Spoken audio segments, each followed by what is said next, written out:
فرمایا قل ان الموت الذی تفرون منہ فانہ ملاقیکم،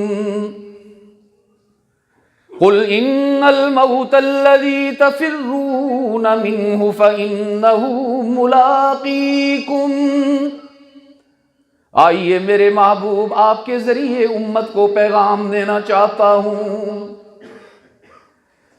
آپ کے ذریعے آپ کی امت کو بتلانا چاہتا ہوں، اور آپ کے لیے، آپ کے ذریعے اس لیے بتلانا چاہتا ہوں میرے محبوب کہ آپ کے انداز کو میں نے مکھن سے بھی زیادہ نرم بنایا ہے، آپ کی آواز کو شہد سے زیادہ مٹھاس عطا فرمائی ہے۔ الفاظ میرے ہوں گے، آواز محمد کی ہوگی، کلام میرا ہوگا، انداز محمد کا ہوگا۔ آؤ نا محبوب بتاؤ اپنی امت کو، قل ان الموت الذی تفرون منہ فانہ ملاقیکم۔ موت سے تم بھاگتے پھرتے ہو نا، موت سے چھپتے پھرتے ہو نا، تمہارے سامنے کوئی موت کا ذکر کر دے تو اس کے منہ پر ہاتھ رکھ دیتے ہو نا، بیمار ہو جاؤ، کوئی عیادت کے لیے آئے اور تمہیں موت کا سبق دے تو اس کو چپ کروا دیتے ہو۔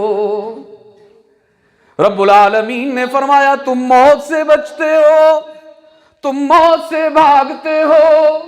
موت کا ذکر کرتے ہوئے تمہارا دل گھبراتا ہے نا، میرا اعلان سن لیجئے، جتنی چاہے دوائیاں کھا لو، جتنا چاہے علاج کروا لو، جتنا چاہے ہاسپٹلز کے چکر لگا لو، جتنا چاہے معالجین کے پاس چلے جاؤ، ساری کائنات کے اسباب صحت کے اکٹھے کر لو، رب نے فرمایا جب موت آئے گی تمہیں ایک لمحے کے لیے بھی مہلت نہیں ملے گی، فَإِنَّهُ مُلَاقِيكُمْ۔ اور ہاں،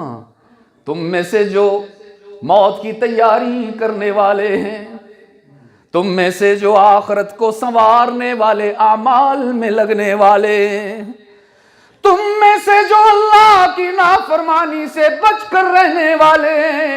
ان کو خوشخبری دے دو میرے محبوب، فَإِنَّهُ مُلَاقِيكُمْ، کہ موت تمہیں قبر میں مٹی میں ملانے کے لیے نہیں جا رہی، موت تمہیں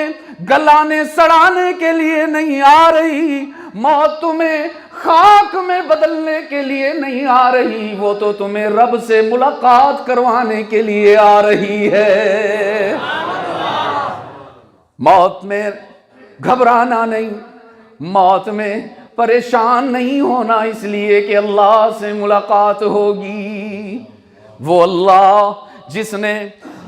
جس نے پوری کائنات کو آپ کے لیے نعمتوں کا گلدستہ بنا کر بھیجا ہے، بنایا ہے۔ ساری کائنات کی نعمتیں اللہ نے فرشتوں کے لیے نہیں بنائی، صرف انسان ہے جس کے لیے اللہ نے یہ ساری کائنات بنائی۔